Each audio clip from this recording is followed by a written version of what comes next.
ঐতিহ্যের জব্বারের বলি খেলা ১০০ বছরের বেশি সময় ধরে এখানে আয়োজিত হচ্ছে ঐতিহাসিক এ মেলা। চট্টগ্রাম শহরের বদরপাতি নিবাসী বিশিষ্ট বণিক আব্দুল জব্বার সওদাগর ১৯০৯ সালের থেকে লালদিঘি ময়দানে কুস্তি প্রতিযোগিতার সূচনা করেন। আব্দুল জব্বার স্মৃতি কুস্তি প্রতিযোগিতা ও বৈশাখী মেলা উদযাপন পরিষদ প্রতিবছর একই স্থানে আয়োজন করে বলি খেলা। গত বুধবার মেলা শুরু হলেও বলি খেলা অনুষ্ঠিত হয় গত বৃহস্পতিবার। এবার এই প্রতিযোগিতার ১১৫তম আসর অনুষ্ঠিত হয়েছে। ৩ দিনের মেলা উপলক্ষে দেশের বিভিন্ন এলাকা থেকে ব্যবসায়ীরা তাদের পণ্য, বিশেষ করে হস্তশিল্প প্রদর্শন ও বিক্রির জন্য অস্থায়ী দোকান স্থাপন করেছেন। চট্টগ্রাম জেলায় মৃদু থেকে মাঝারি তাপপ্রবাহের কারণে প্রচণ্ড গরমে প্রথম দিনে মেলায় দর্শনার্থীর উপস্থিতি ছিল খুবই কম।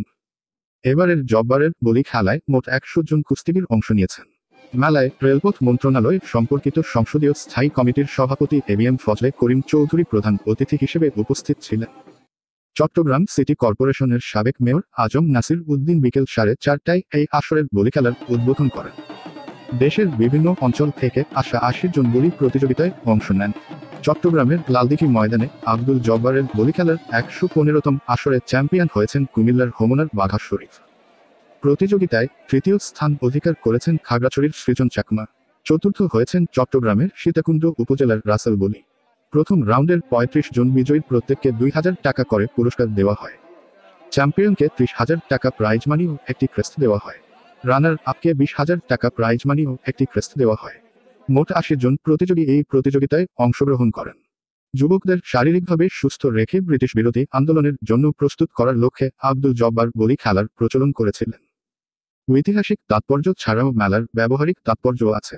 বন্দরনগরীর বাসিন্দারা তাদের রান্নাঘর ও গৃহস্থালির প্রয়োজনীয় জিনিসপত্র কিনতে সারা বছর ধরেই এই মেলার জন্য অধীর আগ্রহে অপেক্ষা করেন। মেলাটি অর্থনৈতিকভাবেও গুরুত্বপূর্ণ, কারণ শত শত ক্ষুদ্র ব্যবসায়ী তাদের হস্তশিল্পসহ গৃহস্থালির নিত্য প্রয়োজনীয় জিনিসপত্র বিক্রির জন্য সারা বছর এই বৈশাখী মেলার জন্য অধীর আগ্রহে অপেক্ষা করেন। গতকাল সরেজমিনে দেখা গেছে, আন্দরকিল্লা মোড় থেকে কোতোয়ালি মোড় পর্যন্ত ১.৫ কিলোমিটার সড়ক জুড়ে অস্থায়ী দোকান বসিয়েছেন দেশের বিভিন্ন প্রান্ত থেকে আগত ব্যবসায়ীরা। তারা গৃহস্থালী ও রান্নাঘরের বাসন, মৃৎশিল্প, খেলনা, মিষ্টি, ঝাড়ু, পার্টি আসবাবপত্র, কাঠ ও বাঁশের তৈরি শোপিস, বেতের জিনিসপত্র, গাছের চারা, মাছ ধরার জালসহ সব ধরনের হস্তশিল্প বিক্রি করছেন। হাজার হাজার দর্শক লালদিঘি ময়দানে ও ময়দান সংলগ্ন রাস্তায় দাঁড়িয়ে এই প্রতিযোগিতা উপভোগ করেন ও অংশগ্রহণকারী খেলোয়াড়দের উৎসাহ দেন। সব মিলিয়ে চট্টগ্রামবাসী এই দিনটি খুব সুন্দরভাবে উপভোগ করেছেন। রাকিব চৌধুরী, লালদিঘির পার্ক, চট্টগ্রাম।